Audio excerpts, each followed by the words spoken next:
Welcome to Modern Lifekeeping, where we discuss ways to thrive in today's world. I'm your host, Lori Christine. Feelings of unworthiness can creep up on us, sometimes out of nowhere, or they can hit us straight on. Feelings of unworthiness may occur when we perceive things in ways that limit instead of expand us. Any one of us can find ourselves stuck in feelings of unworthiness. For various reasons, some of us may get stuck in these feelings, and it may seem like there is no way out. Emotions become stuck when we give them attention, but don't process them in a way that serves us. For example, we might feel frustrated, so we validate ourselves as being a victim. We don't heal the feeling of frustration and release it, and we added victimization to it. Can you see where you might get stuck? Validation may momentarily appease the frustration, but now we perceive ourselves as victims, and many victims blame themselves. Now we have added blame to the mix. When left unhealed, negative emotions can take over our lives.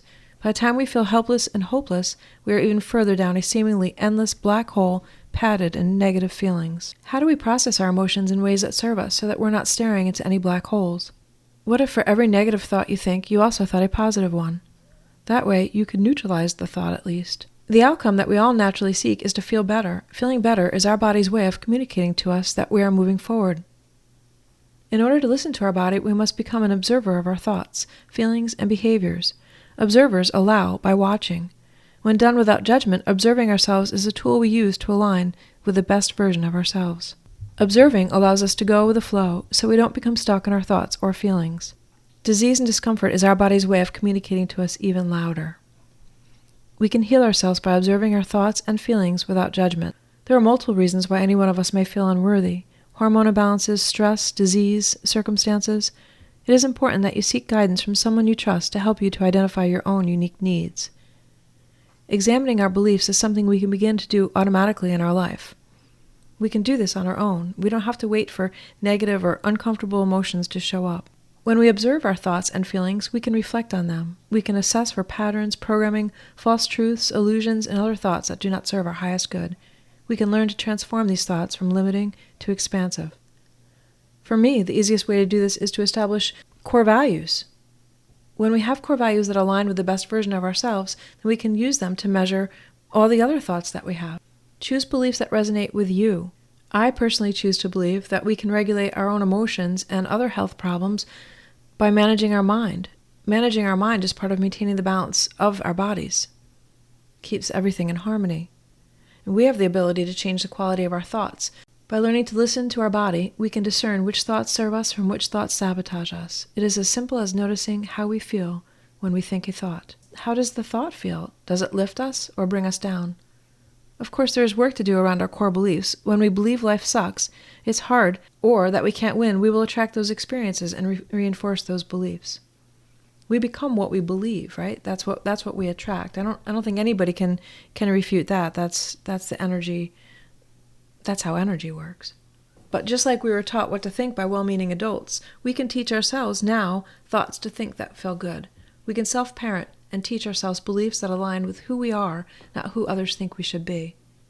Evaluating our core beliefs simply means asking ourselves, what must be true in order for me to believe this? So if I believe I have no value, does that mean all people like me are worthless? We can apply the 7 whys, asking why, until we get to the root cause of our belief. The 7 whys explores cause and effect of specific issues. As you question why, you gain deeper insights into the root of the issue.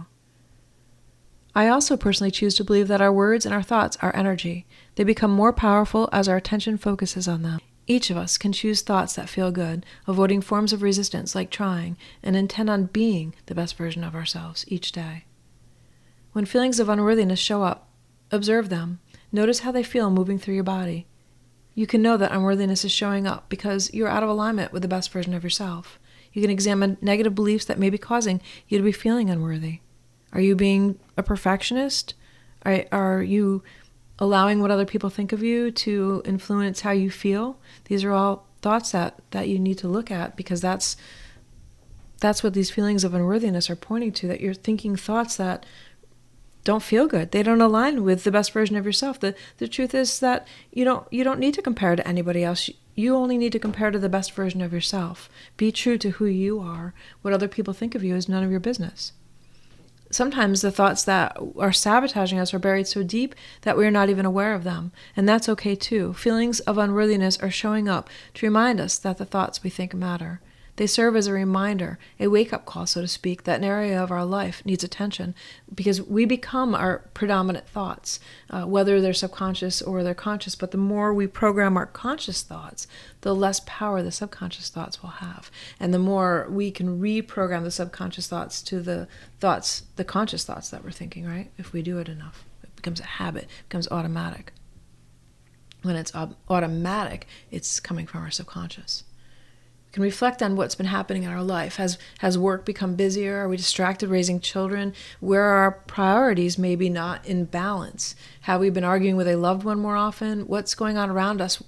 We just have to find out what's trying to get our attention. Something's trying to get our attention when these negative emotions show up. Know that our feelings are happening for us. They're showing up to give us information. It's our responsibility to notice and to respond to them. If our parents didn't teach us, it's because they did not know. We know now, and so we can teach ourselves. Everyone is worthy of love. The very most important person that loves us is ourselves. What needs to change so that we can experience worthiness and feelings of unconditional love? We can spend time in nature or on animals if you need a reminder that you are worthy, but most importantly, it's a reminder to ourselves that we're worthy. We have everything we need inside ourselves. We have unconditional love inside ourselves. We just need to tap into it. We need to align with it. And then we will be love that we're looking for, right? We don't need to look outside of ourselves for what we have inside of ourselves. Feel the love for yourself. Feel worthy because you're aligning with who you're most meant to be, not what other people think of you. Intend to see what you need to see, know what you need to know, and hear what you need to hear in order to heal your thoughts and to regulate your emotions. Be patient. Give it time. Take inspired action steps every day and be open to receive the information that will come to you through your own body's guidance system. Using our free will to focus our attention on self-healing is magical. Each one of us can do it. Thank you for listening to this week's episode of Modern Lifekeeping, brought to you by Kira Kisses. When you feel unworthy, consider that this feeling is a result of a limiting belief about yourself. Question your limiting beliefs, remind yourself of your best qualities, affirm your value, and spend time with yourself or people or animals who remind you that you are worthy. For more information on my individual and parenting support groups, retreats, and services, visit Kira, Keara, kisses.com. Till we meet again, keep wondering.